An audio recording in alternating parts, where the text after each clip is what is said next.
On va aller faire un petit tour du côté des statistiques sur l'extra-conjugalité. Pourquoi s'intéresser à ça? Parce que dans la période que vous traversez, que vous soyez l'acteur de la relation extra-conjugale ou que vous soyez concerné par l'extra-conjugalité de votre partenaire, vous vous sentez seul.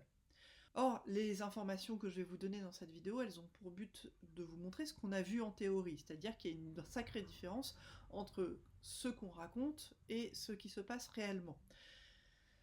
Vous allez voir qu'il y a beaucoup de personnes qui connaissent les relations extra-conjugales bien plus que ce que vous pensez.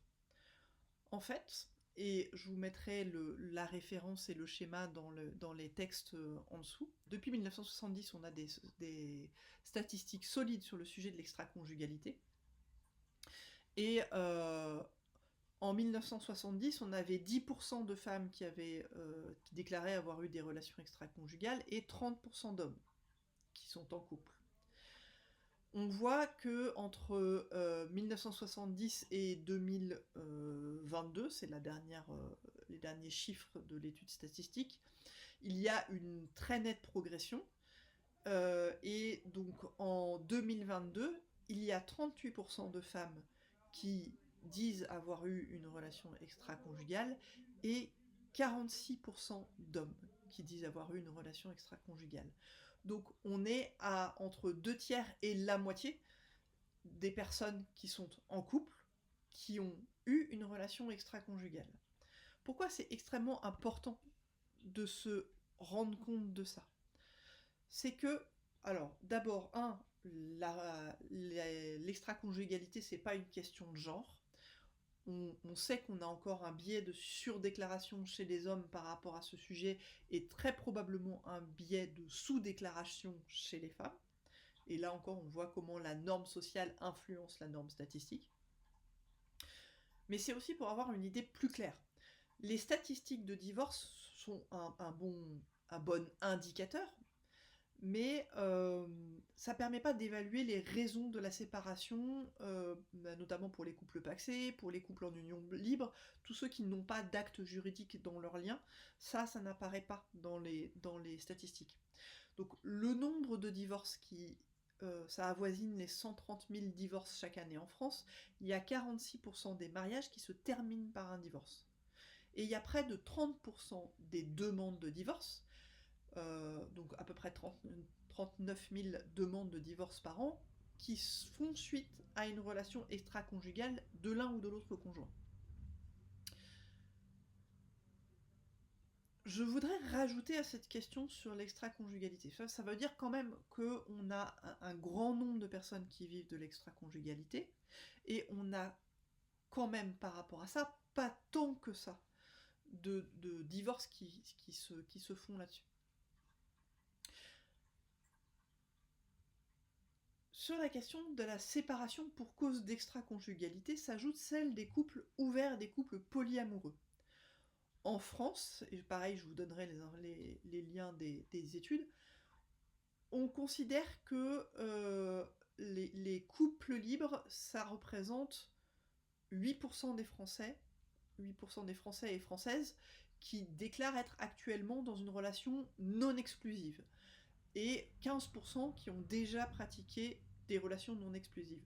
On parle donc de 4,2 millions d'adultes qui sont actuellement engagés dans une relation non exclusive, et 7,9 millions d'adultes qui ont déjà pratiqué ce type de relation. C'est quand même assez significatif. Je précise mon intention avec ces chiffres. C'est, comme je vous le disais plus haut, il y a une vraie différence entre ce qui est la norme sociale, donc le couple marié et exclusif, et la norme statistique.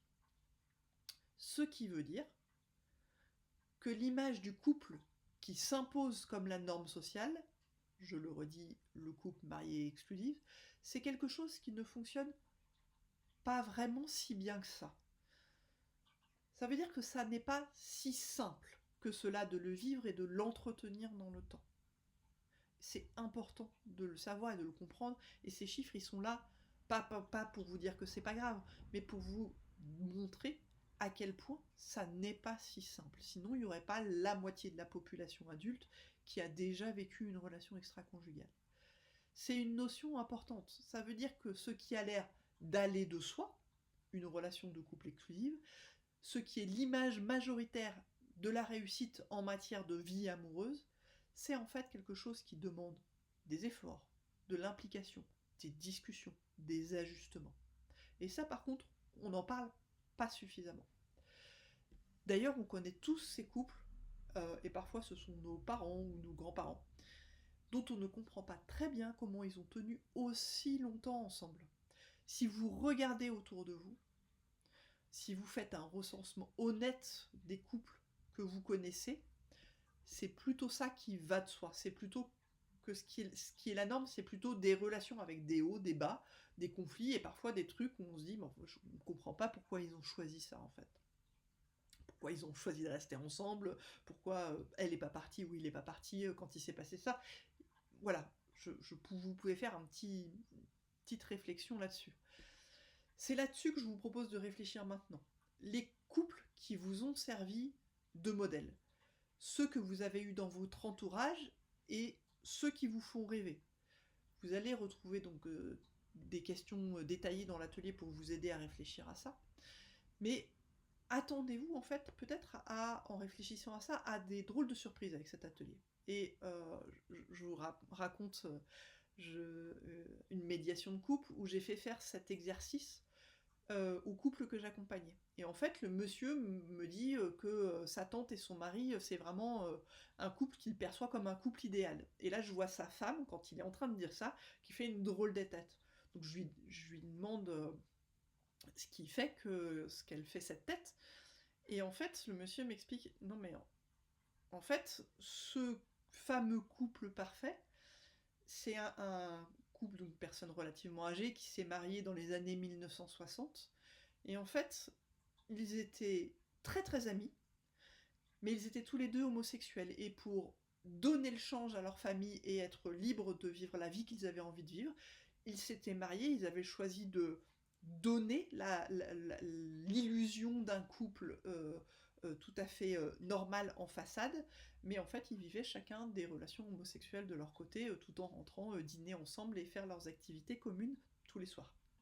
Donc je vous propose de vous pencher avec l'atelier sur ce sujet des couples qui vous ont influencé et des couples qui vous font rêver, et de voir ce que vous voulez garder pour vous à l'intérieur de ça.